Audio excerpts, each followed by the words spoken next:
Hello, everyone, and welcome back to Master English with Tim, the podcast where Tim helps you master English by taking things step by step without hurrying. I'm Tim, native speaker English teacher from the U.S. since 2005, polyglot, world traveler, and writer. Normally, in this podcast, I focus on vocabulary and grammar, but this week I'm going to do something different. I'm going to focus on correct pronunciation, and more specifically, some phenomena in English pronunciation that will help you to solve, or at least reduce, 3 different problems you may have in English grammar, one of which is connected to the present simple verb tense. One of the ways you can improve your English pronunciation is by learning about the parts of your body that you use to speak, the teeth, the roof of your mouth, the tongue, the nose, and so on. Most people pay close attention to specific parts of their bodies in only a few specific situations. When we're meditating, for example, or maybe when we're playing sports, or of course when something is wrong, for example, sickness or injury. You really only notice, for example, your teeth when they start to hurt for some reason. All of what I've said about us not paying much attention to the feelings and movements inside our own bodies is especially true when we talk about speaking. We just don't pay attention to what exactly, for example, our tongue does when we make the sh sound. But in this week's episode, that is exactly what we need to do. Let's focus on just one specific part of our body that we use when speaking. That part is the vocal cords. The vocal cords are located in your throat, that's inside of your neck, and are used to produce or make the vibrations that are part of the many sounds, that are part of many of the sounds of English that we use. Your vocal cords really can make just one sound. Here's that sound. I'm going to make it now. Now, I'm going to count down to 0 from 3, and after I say 0, I will again make the same sound, and I want you to make the sound together with me. So I'll be making the sound, and you will be making the sound at the same time. 3, 2, 1, 0. Together.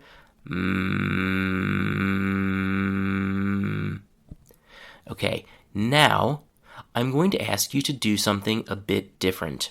First, please close your eyes and keep them closed until I say you can open them. I'm again going to count down to 0 and afterwards ask you to make that sound that we just made together using your vocal cords. But this time, I want you not just to make the sound.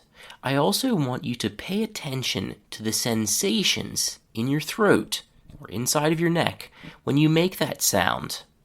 Paying attention like this probably feels a bit strange because it's not something that you've done before, but it will help you to get better results in your pronunciation and also later in your grammar. Okay, so let me count down now. 3, 2, 1, 0. You make the sound for several seconds. Okay, remember that your eyes should still be closed.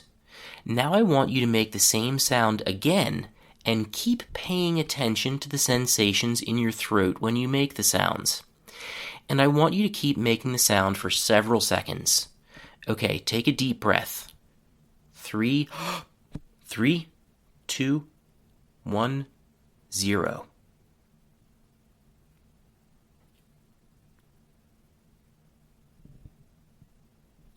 Okay, now you can open your eyes. Now we are ready to work on some sounds that include the use of our vocal cords, so that include that sound that you've been practicing making just now. So these are sounds where we will be able to feel that vibration in our vocal cords. Let's work on our first sound, the long A sound that we hear in the word stay. Say please, A. Say it several times without worrying if your pronunciation is exactly correct. So again, A, A, A, A. The most important thing is not having exactly correct pronunciation, but that you use your vocal cords when you're making the sound, that you can feel that vibration in your throat and that you can hear it in your ears. Okay, so try it one more time. A. Okay, let's move on to the next sound. Let's try the long E sound that we have at the end of the word agree. Please say E. Say it again for several seconds with me. E. Say it again yourself. And pay attention when you're saying it to how your vocal cords are working and making vibrations that you can feel in your throat and hear with your ears. So again, say that sound, E, for several seconds. 3, 2, 1, 0, go. Okay, now let's try the long I sound at the end of the word try.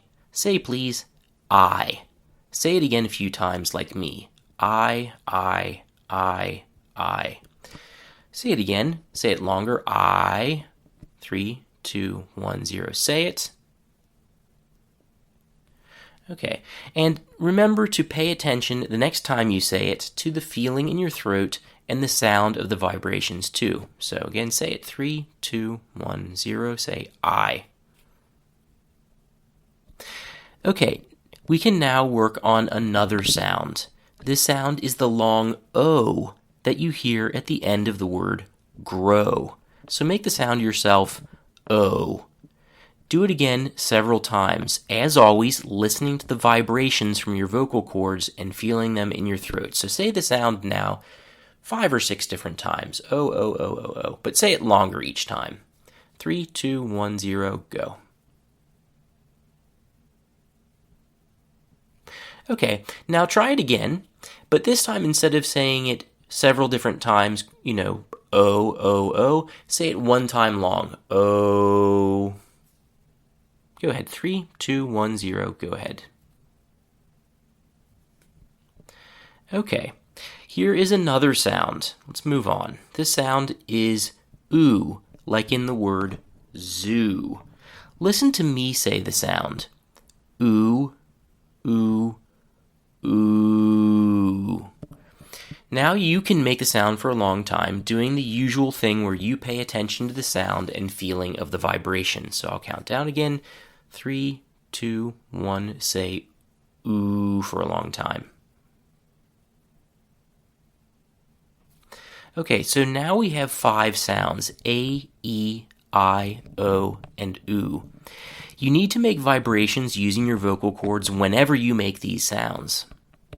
In fact, I would say that with all 5 of these sounds, it is very easy to feel and hear the vibrations from your vocal cords. In fact, that's why I decided to practice with these sounds first, because they're pretty easy. Now let's move on to 5 other sounds, all of which also include vibrations from your vocal cords. But some of these sounds are quite short, which means that you only make these vibrations for less than a second. And that, of course, means that you will need to pay a bit closer attention in order to feel and hear that vibration. So let's do the first sound of this type, which is the B sound at the end of the person's name, Rob. Like Robert is long form, short form is Rob. So at the end of that, you've got the B sound. So again, the target word is Rob, and the target sound is B. I will make the sound several times. See if you can hear the vibrations that are a part of it. B, B, B, B, B. Okay, now let's do something different. This time, don't make the sound. Keep quiet. Instead, I want you to imagine in your head that you're making the sound. So don't make the sound, imagine that you're making the sound. Imagine how it will feel inside of your mouth, including the vibrations in your vocal cords, and how it will sound to your own ears. Okay, so now make the B sound in your head. 3, 2, 1, 0. Okay, now make the sound for real several times. 3, 2, 1, 0, go. Okay, if you couldn't feel the vibrations when making the sound, then I suggest you make a different sound. This sound is puh. Puh and buh are the same sound, but with one difference. Puh does not have vibrations, and buh does have them. So make the buh sound again now. You should now understand, if you didn't before, that there are vibrations included. So right now say puh. Say it 3 times. Puh, puh, puh. Now say buh, buh, buh. Probably you can feel the difference. Okay, let's do another sound. This one is a lot easier. This sound is the v sound at the end of the name Steve. I will make the sound now for a few seconds. Just listen. V. Now you do the same. 3, 2, 1, 0.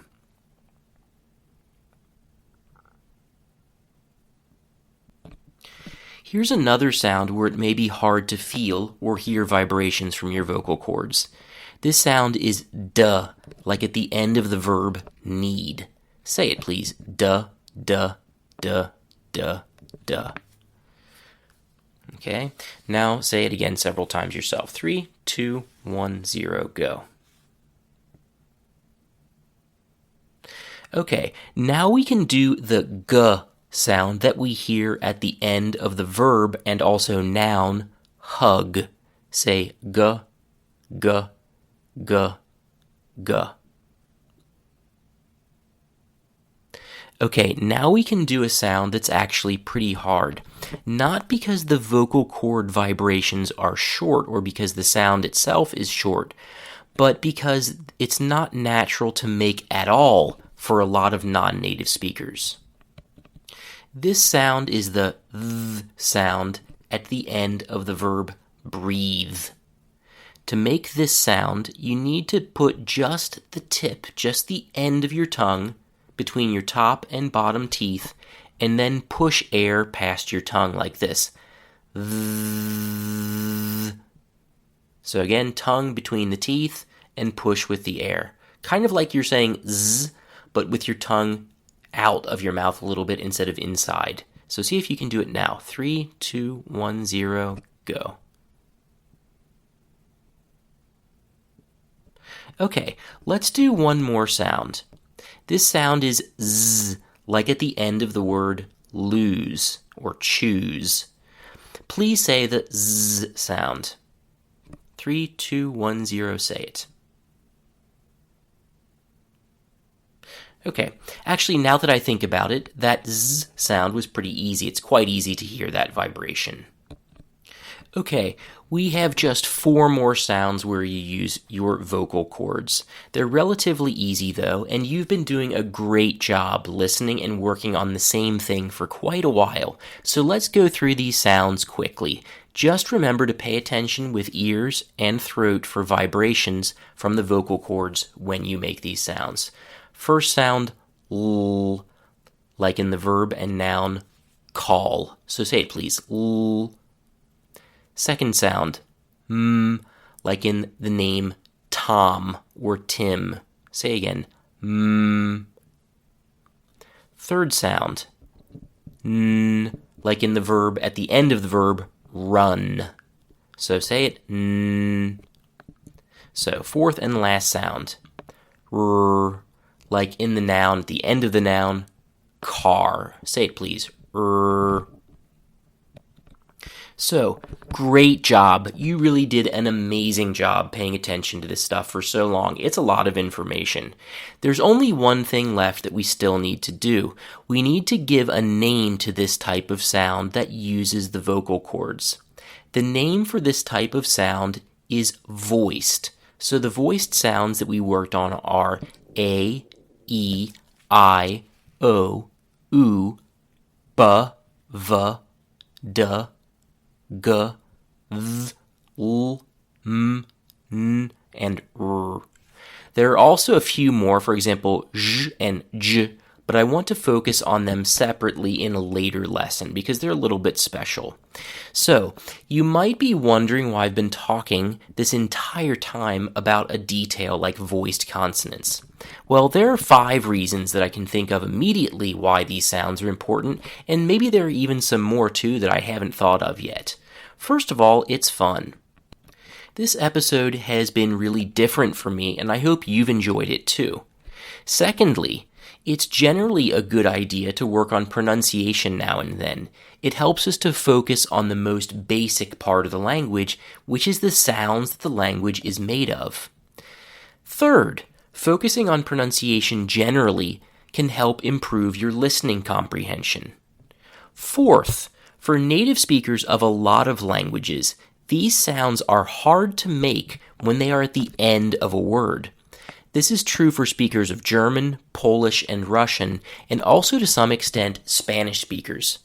I'm also sure that these groups are not alone in having this difficulty. There must be other languages that also, speakers of other languages that also have this same problem. So people who speak the languages that I mentioned often, but not always, of course, have difficulty producing 6 of the voiced sounds when they're at the end of a word. So, for example, with the name Steve, I can hear German and Russian speakers instead say Steve, or something more like that, Steve. Or where I would say he pays with a credit card, I hear Polish and Spanish speakers say something more like he pays with a credit card. Not pays, but pace. Should be pays, of course. So, let's go through our list of sounds again, these 6 sounds, and for each sound, we will have an example sentence that uses the sound. This should help you a little bit to improve your pronunciation of this point. Having these voiced sounds at the end of a word. So, number 1, key sound is ba. Keyword is the name Rob. Sentence, my name is Rob. Try to repeat that, please. My name is Rob. 2, key sound D. Keyword road. Sentence, is this the right road? Now you try to say it. Is this the right road? Next, 4, key sound G. Keyword bag. Sentence, what's in the bag? Try to say that yourself. What's in the bag? 5, key sound Z. Keyword cheese. Sentence, I don't like cheese. So now you try to say it. I don't like cheese. 6th and last, key sound th. Keyword breathe. Sentence, it's so hot outside, I can't breathe. Now you try to say it. It's so hot outside, I can't breathe. Oh, okay, so now that we've done a few examples, I want to point out that if it's hard for you to pronounce the last sound of these target words correctly, then listening to and maybe repeating one example sentence for each target sound is not enough to solve the problem. That's why for next week's lesson, I plan to show you some ways to learn how to pronounce the sounds b, v, d, g, z, and the when they're at the end of a word so that your pronunciation is easier to understand and maybe a bit closer to how a native speaker speaks. In next week's episode, I may also tell you about the 5th and final reason why voiced sounds are important. That 5th reason is that these voiced sounds interact with English grammar in several different ways. So if you want to have correct English grammar, then you need to know how to say these sounds correctly and combine them with other sounds. So, thanks for listening, everyone, and I will see you next Monday.